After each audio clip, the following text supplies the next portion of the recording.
Now if you have algae problems in a fish tank or a freshwater pond, then you may decide to dose Algaefix.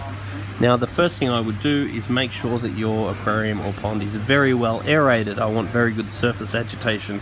That in itself will tend to reduce algae. I'll make sure the filter is well cleaned in water from the fish tank or the pond, not the tap.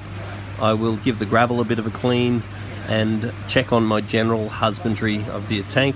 I will make sure that I have done a water change recently, and then I would look at tackling my algae. There are medications such as your Algaefix that are really quite effective. They'll do all different sorts of algae, so they're definitely worth giving a go. When you treat them as 5 mils per 100 litres. So let's in here.